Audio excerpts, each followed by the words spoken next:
in Iowa. Very successful, a lot of people. I think they enjoyed it. But it's been a great state for me. We won it all 3 times. And very special. Tomorrow's going to be great. We're going to have the B-2s flying, and we have Christie, the whole group, including a lot of great congressmen. We have everybody. And we have Doug Burgum. If you have any questions, Brooke Rollin, Agriculture, if you have any questions, let us know. But we all had a great time in Iowa. President, has Hamas agreed to the latest framework for a ceasefire and hostage deal? We'll see what happens. We're going to know over the next 24 hours. Mr. President, you had the best border numbers in the month of June in the country's history. Now with the one big beautiful building signed by you, you set the bar so high when it comes to border security. What is the expectation moving forward, sir?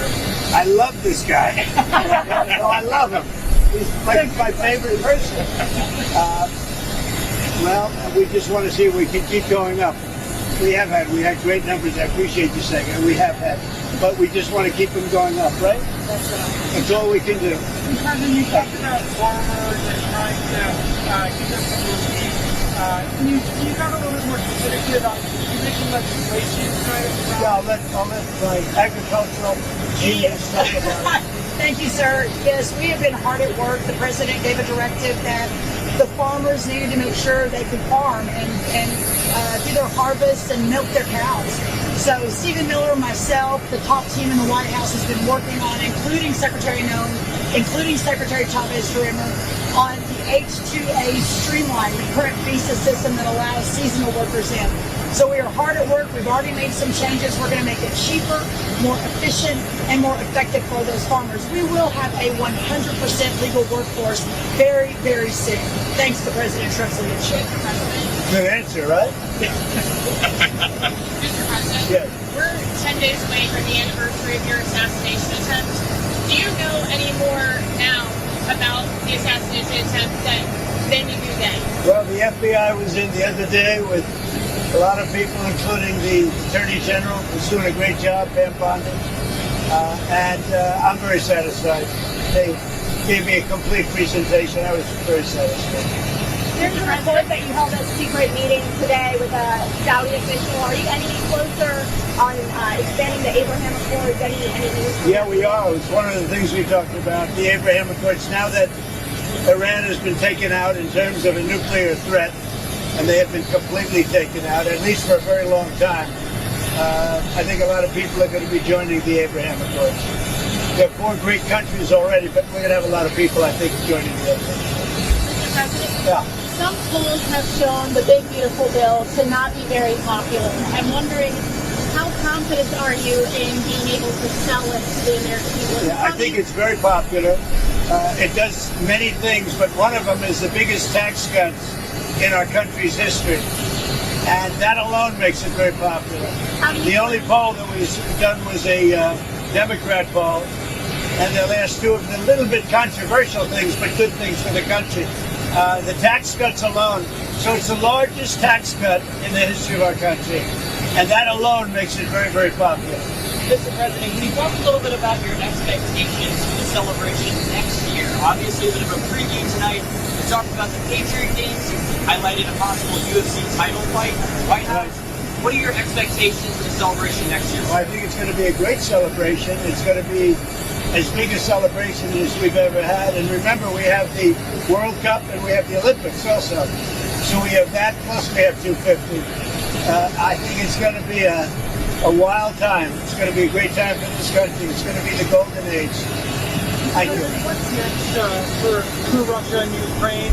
Are you speaking to Zelensky tomorrow? And what are you hoping I'm to do? speaking to President Zelensky tomorrow, early in the morning, and I'm very disappointed with the conversation I had today with President Putin, because I don't think he's there. I don't think he's there, and I'm very disappointed. Well, it's not. I'm just saying, I don't think he's looking to stop. And that's too bad. This is Biden. This isn't me. This is Biden's war. It wouldn't have happened if I were president. It wouldn't have happened. So, in one way, I hate to get too involved because it's Biden's war.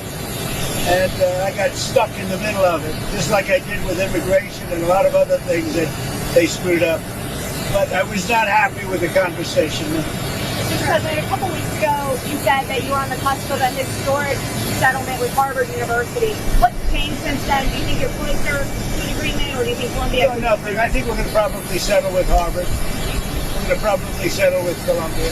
They want to settle very badly. How much? There's no rush. A lot of money. I wanted to ask you about one of the words you used during your speech, Shylocks. That's widely viewed as an anti-Semitic phrase. Do you intend for that word to be used? No, I've never heard it that way. To me, a Shylock is somebody that's a money lender at high rates. I've never heard it that way. You view it differently than me.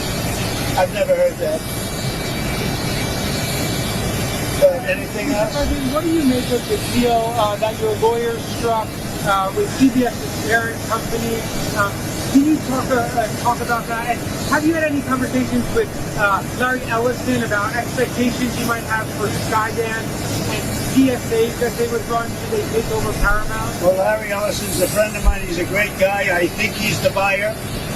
But we did a deal for about $16 million plus $16 million or maybe more than that in advertising. So it's a combination of 16 plus, 16 plus. So it's like 32 to maybe $35 million.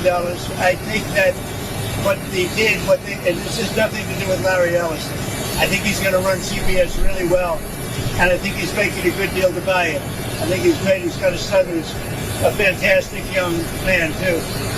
But what they did was incredible. They took an answer from Kamala just before, the day before the election, and it was a horrible answer. And they took the answer out in its entirety, and they put another answer in, a different answer. That was a different part of the interview, because the answer she gave was so bad, it was like election threatening. And I've seen it all, but I've never seen that. Nobody has. And we understand that was done in other locations also with respect to answers. But think of it. One of the most important questions, maybe the most important question, she gave a horrible answer to it. So they took an answer from another part of the interview and they inserted it. Nobody's ever seen that before. So I think they made a wise decision to settle. And is that $16 million for the ads? Is that part of a contingency for your administration to approve the merger or the sale of the company? No, it has nothing to do with that. This is totally separate. This was when I was running. This had nothing to do with what was taking place in government. This is when I was running. This was essentially the night before the election. And they did this, and we thought it was despicable, actually. Mr. President, on tariffs, for countries that don't get a letter right away and that you haven't made a deal So with, we're going to start sending letters out to various countries starting tomorrow. We'll probably have 10 or 12 go out tomorrow. And over the next few days, I think by the 9th, they'll be fully covered. And they'll range in value from maybe 60 or 70% tariffs to 10 and 20% tariffs. But they're going to be starting to go out sometime tomorrow. We've done the final form, and it's basically going to explain what the countries are going to be paying in tariffs. And it's very important. It's a lot of money for the country, but we're giving them a bargain. Because if I went by the true deficits or by other ways of measuring, it could be a lot more. We don't want to. I don't want to stretch it too much. We want to keep it pretty reasonable. And I think it's very reasonable. What countries will you be sending those letters to first? We're going to be sending to, well, you're going to see tomorrow. I'd rather give it tomorrow. But we have probably 10 to 12 tomorrow. And then after that, we'll be sending 10 or 12 a day. And as we get along, as we get to the smaller countries, we're pretty much going to keep the tariffs the same. are there any countries that will have a little flexibility with that deadline? Not really.